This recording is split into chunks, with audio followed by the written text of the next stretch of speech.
September 19, 1940, Warsaw, Poland. Nazi soldiers are grabbing civilians off the streets.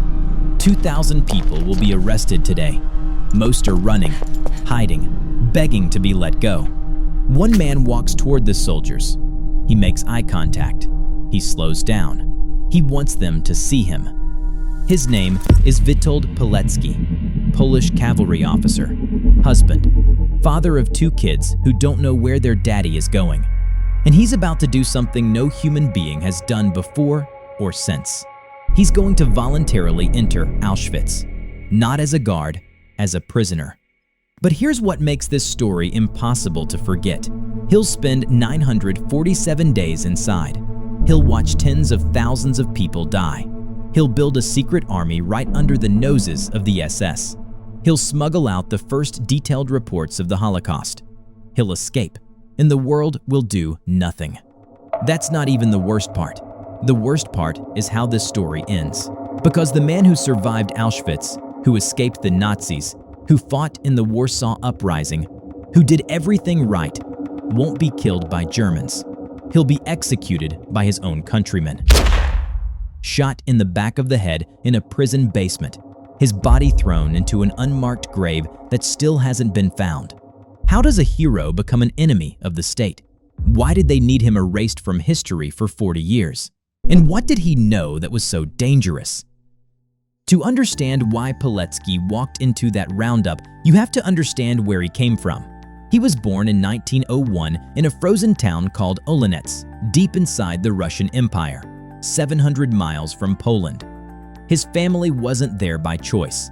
His grandfather had fought in the Polish Uprising of 1863. The punishment was exile.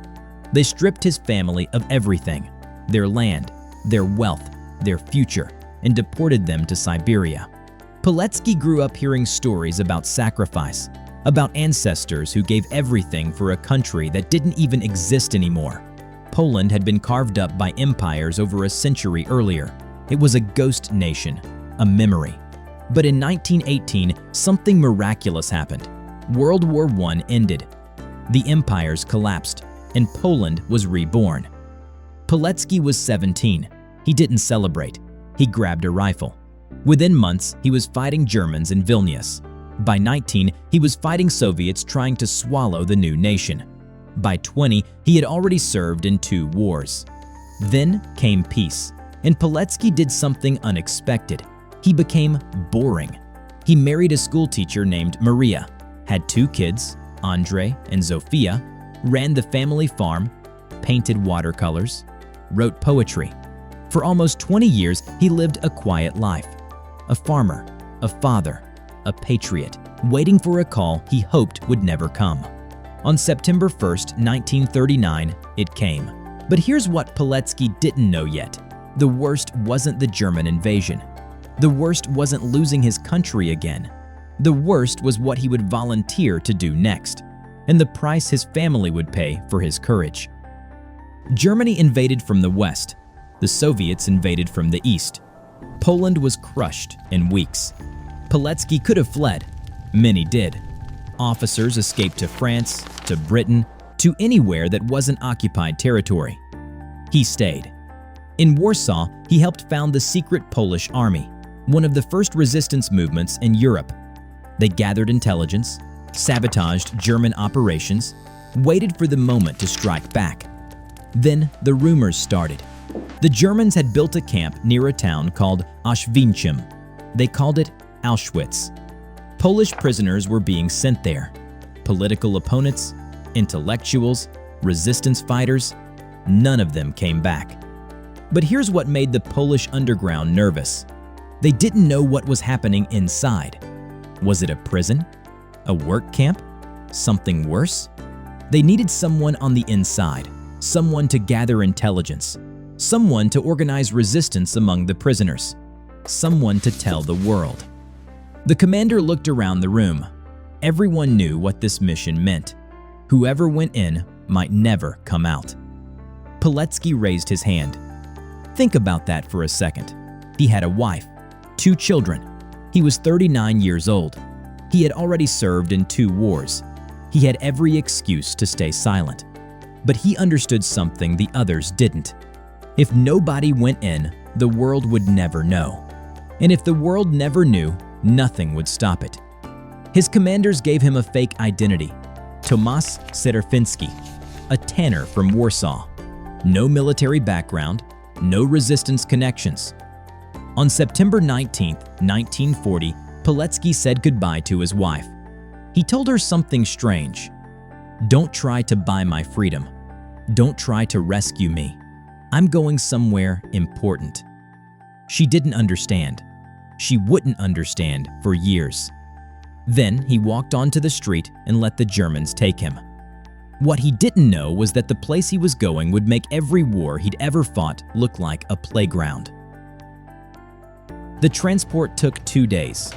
No food, no water, no explanation. They beat the prisoners with rubber batons at the detention center, then loaded them onto trains. When the doors opened at Auschwitz, Pilecki stepped into a different world. He later wrote, "I bade farewell to everything I had hitherto known on this earth, and entered something seemingly no longer of it." Here's what Auschwitz looked like in September 1940. It wasn't yet the industrial death factory it would become. The gas chambers hadn't been built. The mass transports of Jews hadn't started. It was primarily a concentration camp for Polish political prisoners. But it was already hell.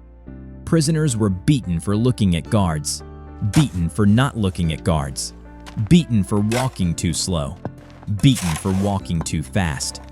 They worked from dawn until dark, digging, carrying, building.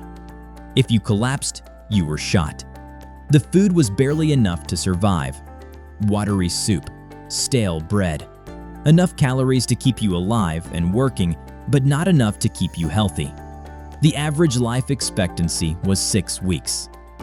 Pilecki was given prisoner number 4,859. They shaved his head, gave him striped clothes, took everything that made him human. Most men would have focused on survival, on keeping their heads down, on making it through each day. Pilecki started recruiting the same week he arrived. But here's what he didn't know yet. The camp was about to transform into something far worse, and he would have a front row seat to the greatest crime in human history.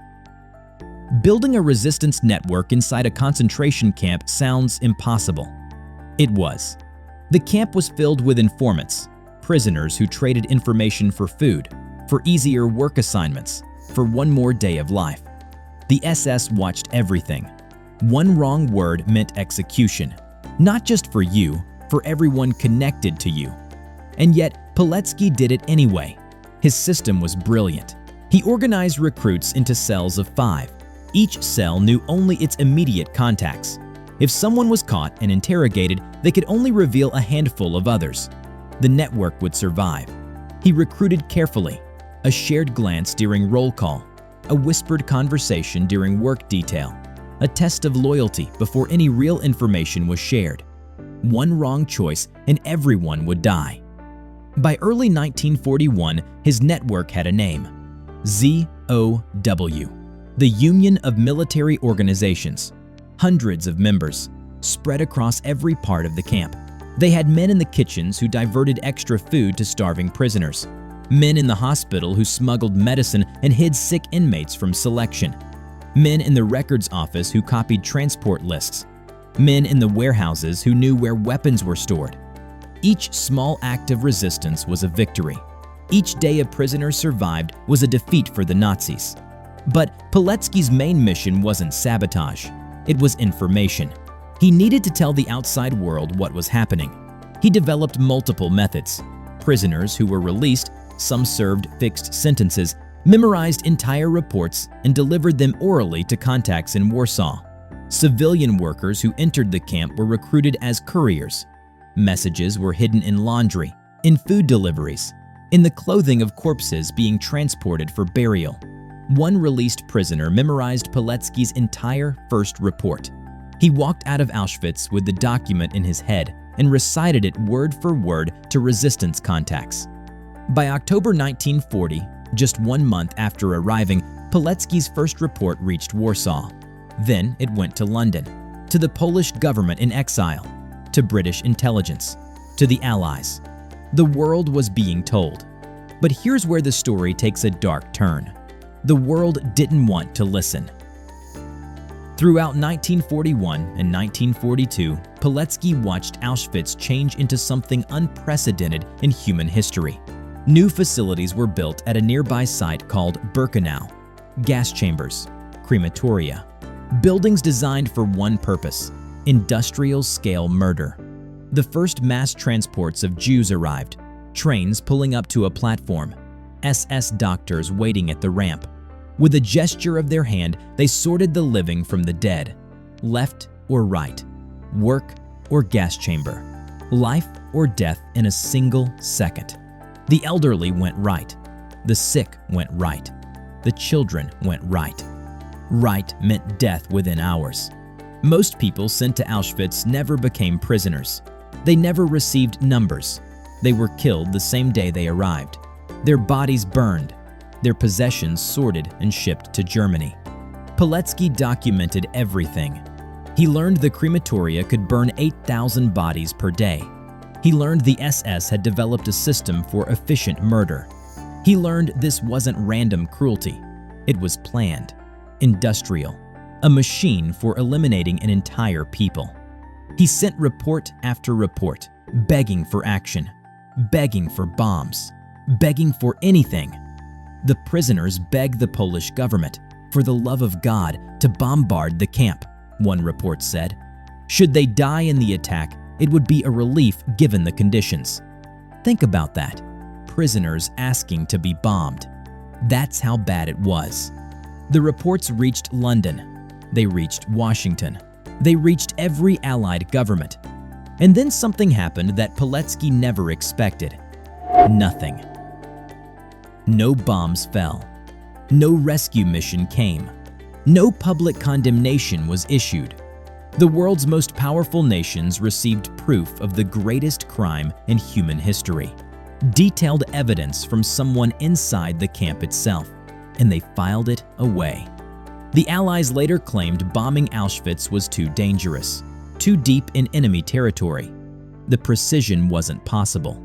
But here's what makes that excuse fall apart. In 1944, American bombers flew directly over Auschwitz.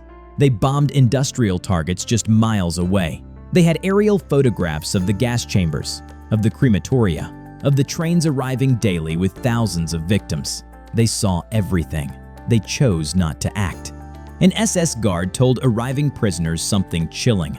However this war may end, we have won the war against you. None of you will be left to bear witness. But even if someone survives, the world will not believe him. Pilecki was determined to prove him wrong. But he was about to learn an even harder truth. The world believing him wasn't the problem. The world not caring was. Here's what survival looked like in Auschwitz. Pilecki worked in the fields in winter without a coat. His fingers cracked and bled from cold. His wooden clogs gave no protection against the frozen ground. He insulated the crematorium. He could hear the machinery running behind him. He could smell what it was burning. He kept working because stopping meant death. He carried corpses day after day, bodies stacked like firewood, faces he recognized from the barracks. He caught pneumonia, then typhus. Each illness should have killed him. The camp hospital wasn't a place for healing. It was a selection waiting to happen. The SS came regularly. Anyone too sick to work was sent to the gas chambers. But Pilecki had his network. ZOW members in the medical staff hid him during selections, falsified his records, smuggled him medicine, kept him alive when the system was designed to kill him. The average prisoner lasted 6 weeks. Pilecki lasted 947 days. During that time, his network grew. They stole weapons, a pistol here, ammunition there, hidden in places the SS would never search. They sabotaged equipment. Machines broke down. Production quotas weren't met. Small acts of resistance that saved lives. They even assassinated SS officers. This was the most dangerous work. They couldn't just shoot a guard. So they made deaths look like accidents, food poisoning, equipment failures, mysterious illnesses, and they built something impossible, a radio transmitter, parts smuggled in over months, hidden in food deliveries, assembled in secret, tested in whispers. For months in 1942, messages went directly from inside Auschwitz to the Polish underground. The world's most secure death camp was leaking information in real time. Pilecki was ready for action. His network was ready. All they needed was the signal. It never came. But the worst betrayal wasn't the Allies ignoring his reports. The worst betrayal was still years away, and it would come from people he trusted completely. By early 1943, Pilecki knew he had to get out. The Gestapo was closing in. Key ZOW members had been identified and eliminated. Pilecki's own cover was compromised. If he stayed, he would be captured, interrogated, killed. Worse, under interrogation, he might reveal the entire network. But escaping Auschwitz was nearly impossible. Of roughly 800 attempts during the camp's existence, fewer than 150 succeeded. Those caught were hanged publicly as a warning. Pilecki developed a plan. He arranged a transfer to the camp bakery, located outside the main fence. Two trusted ZOW members, Jan Redzek and Edward Ciesielski, were transferred with him. On the night of April 26, 1943, Easter Monday, they made their move. They cut the telephone and alarm wires. They used a duplicate key they'd secretly made over months.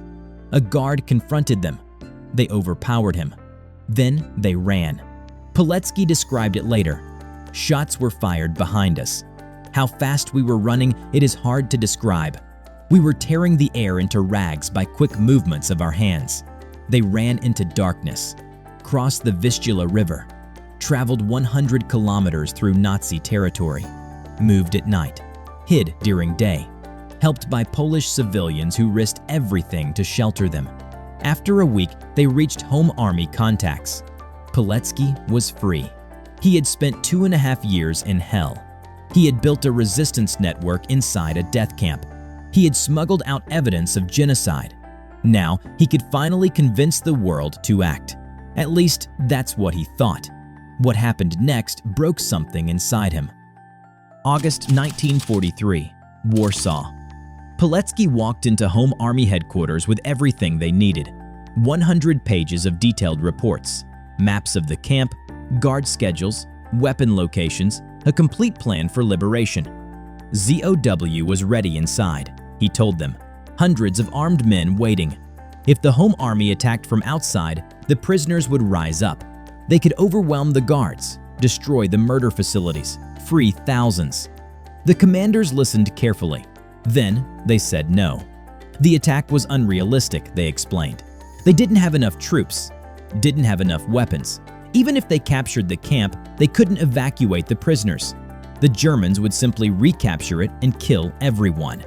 Pilecki argued, he pleaded, he described what he had seen, the gas chambers, the crematoria, the trains arriving daily, people dying by the thousands every single day. It didn't matter. The military reality was against him. An attack on Auschwitz would weaken resistance operations elsewhere. The likely failure would cost more lives than it saved. They were probably right, but being right didn't make it easier. Pilecki had gone to hell and back. He had spent 947 days documenting the greatest crime in human history. He had risked everything to get this information out, and the response was, "We can't help." The Allies wouldn't bomb. The Home Army wouldn't attack.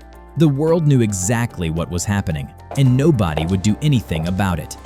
Pilecki could have given up then, could have found a quiet place to hide until the war ended. He had already done more than anyone could ask. Instead, he picked up a rifle, because there was one more fight left. August 1st, 1944, the Warsaw Uprising begins. The Polish Home Army attempts to liberate the capital before the advancing Soviet forces arrive. They want Poland to free itself, to prevent another occupation. Pilecki joins immediately. Despite everything he's endured, despite having no obligation to fight, despite knowing the odds, he commands units in some of the heaviest combat, street by street, building by building, fighting German tanks with rifles and homemade grenades. For 63 days, the Poles hold out. The Soviets advance to the outskirts of Warsaw. They can see the fighting from across the river. They stop. They watch. They wait while the Germans crush the Polish resistance. 200,000 civilians die. The city is systematically destroyed, building by building, block by block. Stalin wants the Polish resistance eliminated. Let the Nazis do the dirty work. Pilecki survives somehow. He's wounded, keeps fighting, survives again. When the uprising collapses, he surrenders with the other fighters, ends up in a German POW camp, waits out the final months of the war. In April 1945, American forces liberate the camp. The war is over. Pilecki is free, but Poland isn't. The Soviets have taken control. The government in exile in London is ignored. A communist puppet regime rules Warsaw, and former resistance fighters, the very people who fought the Nazis, are now enemies of the state. Pilecki could have stayed in the West, could have lived safely in Britain or America, could have written his memoirs and grown old. Instead, he volunteers for one more mission, the most dangerous one yet. Late 1945, Pilecki slips back into communist Poland under a false identity. His mission? Gather intelligence on the new regime, document communist atrocities, maintain contact with anti-communist resistance networks. He knows what this means. The communists are hunting former Home Army members, arresting them, torturing them, executing them. He goes anyway. For 18 months, he operates in the shadows, changes jobs constantly, moves from apartment to apartment, sends reports to London through secret couriers. He documents arrests, executions, political repression, the machinery of totalitarianism being built in his homeland. His commanders warn him multiple times. His cover is blown. Leave Poland, now. But his wife is there. His children are there. He can't bring himself to abandon them. On May 8, 1947, exactly 2 years after Germany's surrender, the communist secret police arrest Witold Pilecki. And here's the cruel irony. The same government that ignored his reports about Auschwitz, the same allies who refused to bomb the camp, the same world that looked away while millions died. Now, that same world will look away again, while the communists destroy the man who tried to save everyone. The brutal interrogations lasted for months. Pilecki later told his wife something devastating. Auschwitz was nothing compared to this. Think about that. A man who spent 947 days in a death camp, who watched tens of thousands die, who was beaten, starved, worked to exhaustion, and he said the communist interrogations were worse. The Nazis had been brutal but impersonal. They were torturing a number, a prisoner, an enemy. The communists were his own countrymen, speaking his language, torturing him for loving Poland too much. They wanted names, everyone in his network, every contact, every courier, every resistance member still operating. He gave them nothing. Despite weeks of interrogation, despite sleep deprivation, despite methods designed to break any human being, Pilecki protected his people. March 3, 1948. The trial begins. It's a show trial. The outcome was decided before it started. Pilecki is charged with espionage, working for foreign intelligence, planning to assassinate communist officials. The evidence is fabricated, extracted through forced confessions, contradicted by basic facts. Pilecki isn't allowed to testify in his own defense. No witnesses speak for him. His lawyer can barely argue. The judges aren't judges. They're party officials following orders. On March 15th, the verdict comes. Guilty on all counts. Death sentence. Pilecki writes a letter to the communist president asking for mercy. So does his wife. So does his lawyer. The president rejects them all. But here's what happened in that courtroom that the communists couldn't suppress. When they asked Pilecki for his final statement, he stood straight, looked at his accusers, and said, I've been trying to live my life so that in the hour of my death, I would rather feel joy than fear. He wasn't afraid of them. He wasn't broken. After everything they'd done, he was still the same man who walked into that Nazi roundup 8 years earlier, still willing to die for what he believed. May 25, 1948, 9:30 p.m. Witold Pilecki is led to the basement of Mokotów prison in Warsaw. A staff sergeant they call the Butcher of Mokotów is waiting. Pilecki's last words, "Long live free Poland." He's executed with a single shot to the back of the head, the same method the Soviets perfected at Katyn when they murdered 22,000 Polish officers. He's 47 years old. His body is thrown into an unmarked grave. The location is kept secret. The communist regime erases him from history. For the next 40 years, his name cannot be spoken in Poland. His story cannot be told. His sacrifice cannot be acknowledged. His wife works as a cleaning lady in an orphanage. His children grow up as undesirables, the family of an enemy of the state. They don't learn the full truth about their father until the 1990s. His grave still hasn't been found. The man who survived the impossible has no final resting place, just a story that was almost lost forever.